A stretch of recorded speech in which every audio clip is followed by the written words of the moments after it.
Kính thưa quý vị khán giả của đài VIETV Canada, welcome to another edition of Political Talk with James Nguyen on VIETV Canada. On today's show, we are joined by leader of the Ontario PC Party, Mr. Patrick Brown. As Ontario is heading towards a crucial election within the next 6 months, it's important to get the viewpoints from one of the three major parties. Welcome, Leader Brown, to VIETV Canada. Well, it's great to be on your show. Thank you. As many of our audience is new to the Ontario political scene, can you give us a little bit background on your political, maybe if you want on your personal life, so they can get to know you a little bit better? For sure. Well, I'm 39 years old. I come from a close-knit family. My grandmother's 103 and still the sharpest member of our family. I've got two younger sisters who work in Toronto. One's a lawyer, the other is a dentist. I've got three nephews that I adore, aged 1, 3, and 5, and I see them regularly, give them lots of sugar, and then give them back to my sister. When I'm not involved in politics and not working at Queen's Park, I love hockey, I love running, and I've actually, I've got a home in Barrie, yes. An apartment here in Toronto. I used to practice law, and I'm excited about politics because I believe it's a tool in which you can better the community that you live in. And so that's why I'm working full-time on the project of getting Ontario back on track. Thank you, Patrick. Thank you for allowing us to learn more about yourself. So my first question is, in your People's Guarantee document, one of the phrases on the titles is, "Why the Liberals must go, once and for all." Please elaborate on this. Well, after 14 long years, the Liberals have clung to power. They have said anything, they've promised anything. It's all been about what's in the best interest of the Liberal Party, not what's in the best interest of the people of Ontario. Right. And the People's Guarantee is an answer for how we can get this province back on track. Right now, under Kathleen Wynne, we have had our credit downgraded 3 times. We've been a have-not province for 8 years. If you live in Ontario, you're now poorer than the average Canadian. And the People's Guarantee is a number of commitments to get Ontario back on track, but there's 5 big ones. One, we're going to cut middle-class taxes by 22.5%. Yes. We're going to cut hydro bills by 12%. We're going to provide up to 75% refund on childcare expenses. We're going to introduce the largest mental health investment in Canadian provincial history, and we're going to bring in the first ever Trust, Integrity and Accountability Act to close the ethical loopholes that the Liberals have been abusing at Queen's Park on cash for access and on lobbying. And I really believe Ontario can be that job-creating engine we once were. There's no reason we can't be the province where you want to raise a family, where you want to grow a business. I want to create an environment, James, yes, where businesses want to grow again, invest again, and hire again. Great. If the Ontario PC Party were to win the next election and you would assume the premiership, what would be the first thing that you would do? First thing I want to do is I want to look at Kathleen Wynne's bad hydro contracts. She signed so many bad contracts that we have to give it away. We charge you to give it away to Michigan, Pennsylvania, Ohio. It's so bad. She signed so many bad contracts that we have to waste our own water power. We have so much extra hydropower, we waste our own water power. We spilled last year enough water power we could have powered 500,000 homes. Right. According to the Auditor General, James, we've overpaid on renewable energy by $9.2 billion. What's even more shocking, that 30 of the companies that got many of these big contracts, they donated $1.3 million to the Ontario Liberal Party. Liberals got rich, friends of the Liberal Party got rich. Well, everyone in Ontario has paid more in hydro because of it. I'm going to clean up Kathleen Wynne's hydro mess. I'm going to make sure that you finally get relief on your hydro bill, because for too many families, James, I talked to, the hydro bill now is like a second mortgage. Yeah. The mess that Kathleen Wynne has made on hydro is like a second mortgage, and we got to clean it up. Another question that's equally, I think, important is infrastructure. As any Ontarian who drives around or takes public transit, right, it's a huge major issue. How would you, as Premier, improve Ontario's infrastructure system? Well, I'm concerned about how gridlock has really, it's got out of control now in the GTA. This is a world-class city. You should have world-class infrastructure. Some days when you're driving in Toronto in the morning or in rush hour, there's so much traffic it feels like you're in Saigon. And I want to address that. You know, too many governments have talked about transit, but they haven't done anything. I want action. And so in the People's Guarantee, we've made a commitment to upload the subway system and put $5 billion towards new subways. So rather than just say, oh, the municipalities will deal with it and not give them the resources to actually build subways, we're going to get into the game. The province is going to upload the subways. We're going to provide operation to the cities, but we're going to provide $5 billion in new funding. We're going to actually invest in transit in the city of Toronto. I'm not going to accept that the gridlock that has been suffocating the Toronto area, Hamilton area, this whole greater Toronto-Hamilton corridor has become suffocated with gridlock.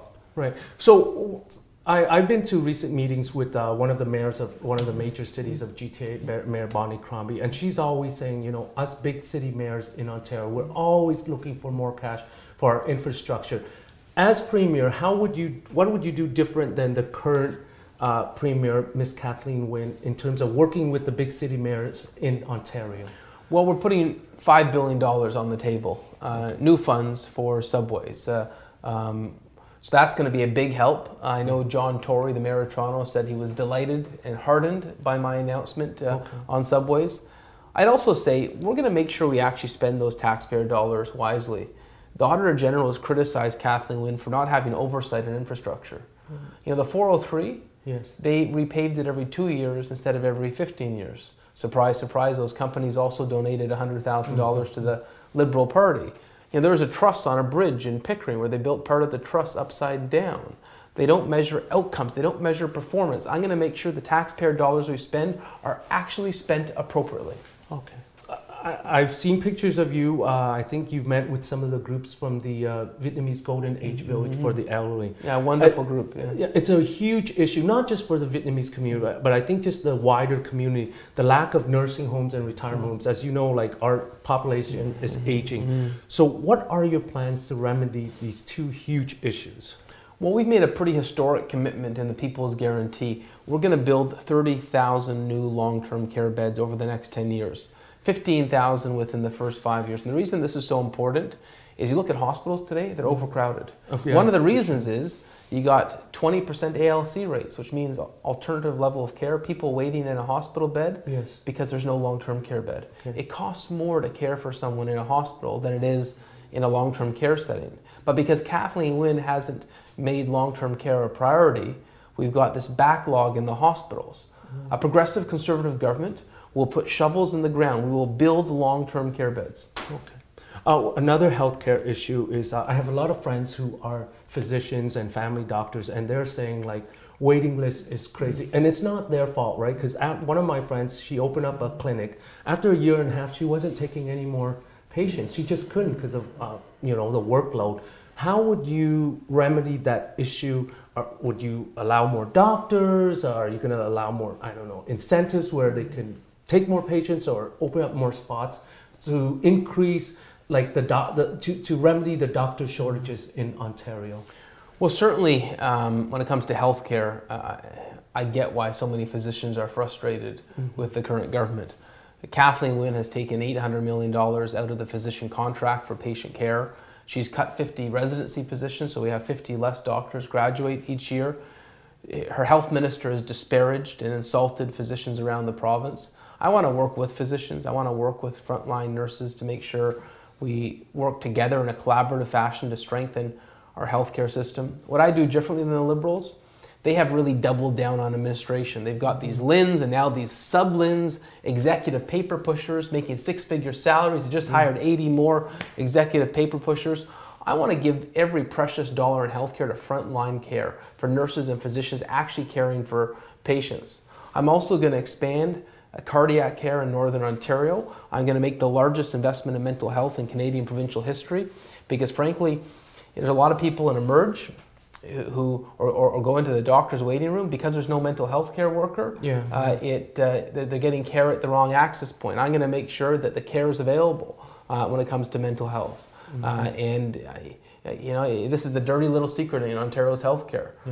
We need to treat mental health as seriously as we do physical health. Yes. You break your leg, you go into the hospital, they take care of you. But if you have the courage to confront a mental health disorder, you know, a youth who attempted to commit suicide has to wait 6 months for a psychiatrist. Wow. The wait time for public counseling right now in Ontario is 18 months. Imagine if you broke your leg and they said wait 18 months. No. Kathleen Wynne, the Liberals have dropped the ball when it comes to mental health in the province of Ontario, and I want to make sure we have a comprehensive system set up to deal with mental health in the province of Ontario. My next couple of questions is dealing with youth. You know, one of my, I think, advocacy issues is youth and unemployment and post-secondary education. When we went, we're about similar age. When we went to university, I remember, I think a semester was like $2,000 for 4 courses when I was at U of T. I hear it's tripled, you know, quadrupled, 5 times.